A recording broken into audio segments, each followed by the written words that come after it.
Big TV భక్తి సమాచారం WhatsApp ఛానల్లో జాయిన్ అవ్వండి. అన్ని విశేషాలు ఎప్పటికప్పుడు తెలుసుకోండి. ఓం గణానాన్త్వా గణపతి గుమ్మవామహే కవిం కవీనాపస్మస్తం జ్యేష్ఠరాజం బ్రహ్మణాం బ్రహ్మణస్పత ఆనశృణ్వన్నోతిభిస్సేదసాదనం శ్రీ మహాగణాధిపతయే నమః. శ్రీ గురుభ్యో నమః. హరి ఓం.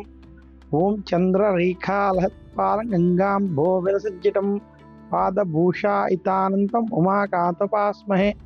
ఓం నమ శివాయ. మహాశివరాత్రి చాలా ప్రత్యేకమైనటువంటి రోజు. మనకి అఘము అంటే పాపము అని అర్థం,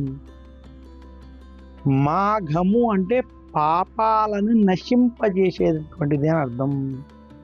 మనకి మాఘమాసం చాలా విశేషమైనటువంటిది, ప్రత్యేకమైనటువంటి మాసం.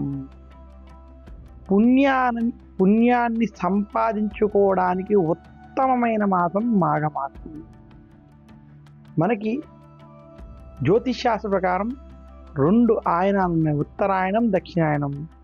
సంవత్సరంలో దక్షిణాయనం పితృదేవతలకి సూచనగా, ఉత్తరాయణం దేవతలకి సూచనగా మన యొక్క పురాణాలు శాస్త్రాలు తెలియజేస్తాయి.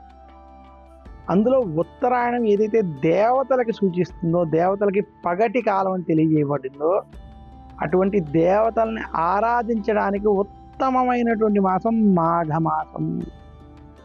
అలాంటి మాఘమాసం శివకేశవులకి భేదము లేనటువంటి మాసం, ఇద్దరికి ప్రీతికరమైనటువంటి మాసం.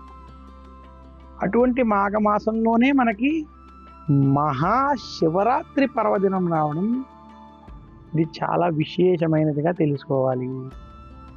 శివరాత్రులు మనకి 5 రకాలుగా ఉన్నాయని పురాణాలు తెలియజేశాయి.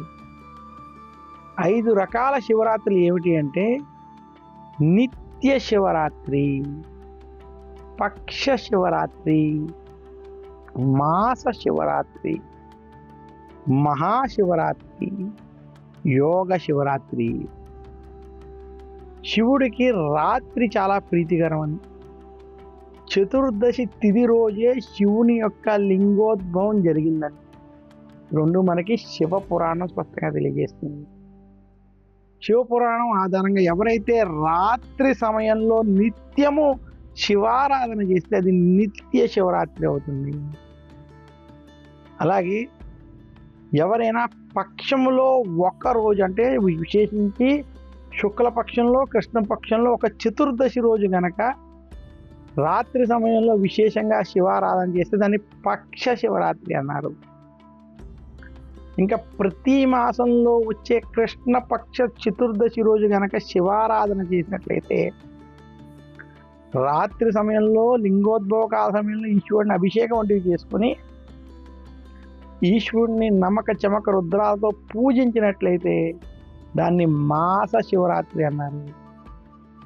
ఇంకా విశేషంగా సంవత్సరంలో వచ్చే మాఘమాస కృష్ణపక్ష చతుర్దశి ఏదైతే శివునికి చాలా ప్రీతికరమైనటువంటి లింగోద్భవం జరిగినటువంటి రోజు, ఆ రోజు కనుక ఈశ్వరుని విశేషంగా పూజించినట్లయితే దాన్ని మహాశివరాత్రి అని చెప్పడం జరిగింది. ఇంకొకటి, ఎవరైతే యోగులు ధ్యానంలో ఈశ్వరుని దర్శిస్తారో దాన్ని యోగ శివరాత్రి అని కూడా చెప్పడం జరిగింది. ఈ రకంగా ఈ 5 శివరాత్రులు చాలా ప్రత్యేకమైనవి, విశేషమైనవని పురాణాలు స్పష్టంగా అందజేసే మనకు తెలియజేస్తాయి.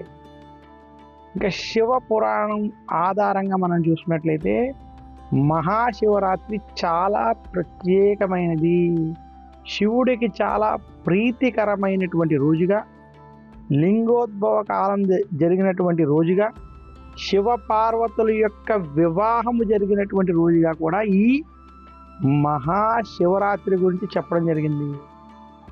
ఇంతటి విశేషాలు ఉన్నది కాబట్టి శివరాత్రి చాలా ప్రత్యేకమైనటువంటిది.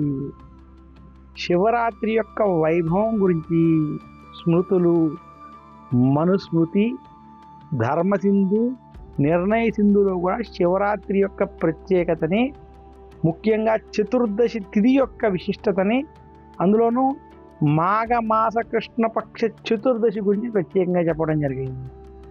శివరాత్రి గురించి శివ పురాణం వంటి పురాణాలు, లింగ పురాణం వంటి పురాణాలు కూడా స్పష్టంగా శివరాత్రి గురించి శివరాత్రి వైభవం గురించి చెప్పడం జరిగింది. అందువల్లే శివరాత్రి యొక్క ప్రాధాన్యత, ప్రాముఖ్యత చాలా విశేషంగా మనకి పురాణాల్లో కనపడుతుంది.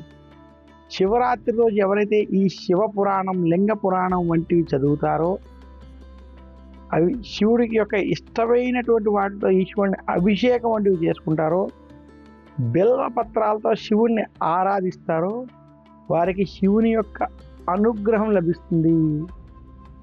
ఎవరికైతే ఆర్థిక సమస్యలు, ఆర్థిక బాధలు ఎక్కువ ఇబ్బంది పెడుతున్నాయో, ఎవరికైతే అనారోగ్య సమస్యలు కనుక ఏర్పడుతున్నాయో, వారికి శివరాత్రి ఒక దివ్యమైన, అద్భుతమైనటువంటి రోజు.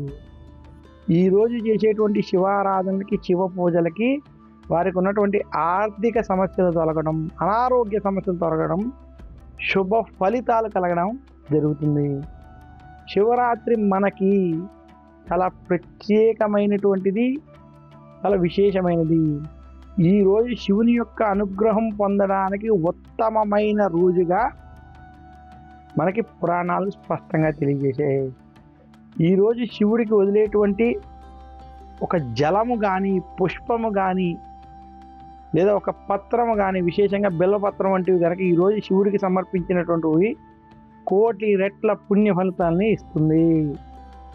ప్రతిరోజు శివారాధన చేయలేనటువంటి వారు గనక కనీసం ఒక్క మహాశివరాత్రి రోజు గనక ఈశ్వరుని ఆరాధిస్తే, ఆ సంవత్సరం మొత్తం ఈశ్వరుని ఆరాధిస్తే ఎంతటి ఫలితం వస్తుందో, శివరాత్రి రోజు కనుక భక్తి శ్రద్ధలతో శివారాధన చేస్తే సంవత్సరం మొత్తం శివుణ్ణి ఆరాధించినటువంటి ఫలితం లభిస్తుందని కూడా పెద్దలు తెలియజేస్తూ ఉంటారు.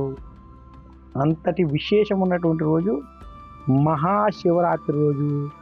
ఈరోజు ముఖ్యంగా శివుణ్ణి ఎవరైతే అభిషేకం చేసుకుని ప్రదోష కాలంలో రాత్రి సమయంలో పూజిస్తారో వారికి వారి యొక్క అభీష్టము సిద్ధిస్తుంది, వారి కోరికలు సిద్ధిస్తాయి. For more videos like this, subscribe Big TV channel.